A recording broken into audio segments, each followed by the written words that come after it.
మీ business ఏదైనా మీ ఊర్లో promotion చేయాలంటే అది సుమన్ టీవీతోనే సాధ్యం. ఇప్పుడే సంప్రదించండి.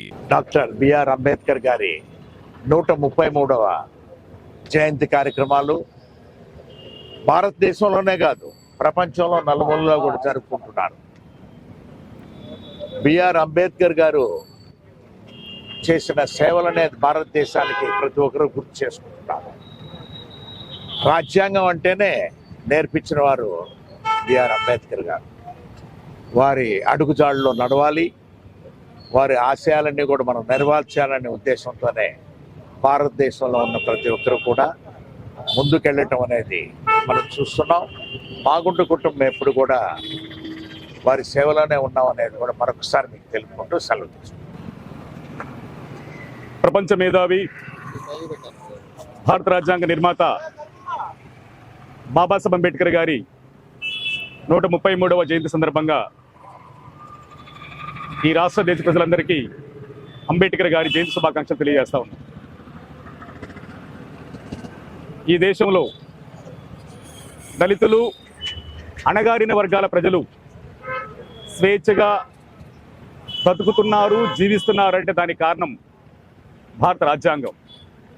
ఆ భారత రాజ్యాంగాన్ని ఈరోజు అంబేద్కర్ జయంతుల పేరు మీద, అంబేద్కర్ విగ్రహాల పేరు మీద కపట ప్రేమను వలకబోస్తున్న కేంద్ర ప్రభుత్వాలు అంబేద్కర్ గారి రాజ్యాంగాన్ని ఎత్తివేసే కుట్రలకు తెరతీస్తున్నాయన్న విషయాన్ని రాష్ట్ర దేశ ప్రజలు గుర్తించాలని, గమనించాలని చెప్పని విజ్ఞప్తి చేస్తూ ఉన్నాం.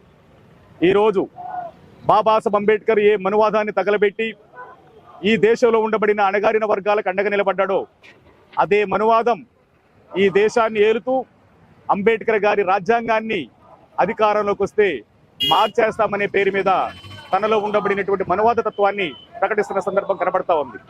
ఈ దేశంలో ఉండబడినటువంటి అణగారిన ప్రజలు స్వేచ్ఛగా బతకాలన్నా, ఈ దేశంలో ఉండబడిన దళిత వర్గాల ప్రజలు సమానంగా బతకాలన్నా బాబాసాహెబ్ అంబేద్కర్ రచించినటువంటి రాజ్యాంగం అవసరం.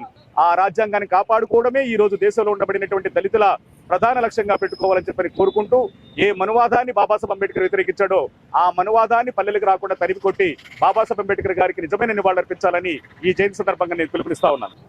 భారత రాజ్యాంగ నిర్మాత డాక్టర్ బిఆర్ అంబేద్కర్ గారి 133వ జయంతి సందర్భంగా రోజున అంబేద్కర్ గారు ఈ రాజ్యాంగంలో చాలా చక్కగా స్పష్టంగా పొందుపరిచారు. ఈ దేశంలో ఉన్న పేద, బడుగు, బలహీన వర్గాలందరూ కూడా అభివృద్ధి చెందిన రోజే ఈ దేశానికి నిజంగా స్వాతంత్రం వచ్చే రోజు ఆ రోజు చెప్పినాడు. అది నరేంద్ర మోడీ గారు ఈ రోజు 10 సంవత్సరాల్లో దేశాన్ని పరిపాలిస్తూ ప్రధానమంత్రిగా దాన్ని నిజం చేసినటువంటి ఘనత నరేంద్ర మోడీ గారికి చెల్లుతుంది. అదేవిధంగా ఇటీవల కాలంలో కాంగ్రెస్ పార్టీ వాళ్ళు ఒక ఒక ఒక సమాచారం ఒకటి ఇస్తున్నారు, ఒకటి అడుగుతున్నారు, వాళ్ళు ప్రశ్నిస్తున్నారు. భారతీయ జనతా పార్టీ, నరేంద్ర మోడీ గారు మరి అంబేద్కర్ ఆశయాలకు, అంబేద్కర్ సిద్ధాంతాలకు వ్యతిరేకమైన దుష్ప్రచారం చేస్తున్నారు. దాన్ని భారతీయ జనతా పార్టీ తీవ్రంగా ఖండిస్తుంది. ఎందువల్లంటే ఈ రోజున భారతదేశంలో ఉన్నటువంటి అధిక సంఖ్యాకమైనటువంటి ఎమ్మెల్యేలు కానీ, ఎంపీలు కానీ దళిత వర్గానికి చెందిన వాళ్ళు, అదే అణగారిన వర్గాలకు చెందిన వారు ఉంటే కాంగ్రెస్ పార్టీ కావాలని భారతీయ జనతా పార్టీకి ఇలాంటి నిందలని అపాయిస్తుంది. దాన్ని భారతీయ జనతా పార్టీ తీవ్రంగా ఖండిస్తుంది. భారతీయ జనతా పార్టీ ఎప్పుడు కూడా రాజ్యాంగాన్ని, అంబేద్కర్ గారిని గౌరవిస్తుంది.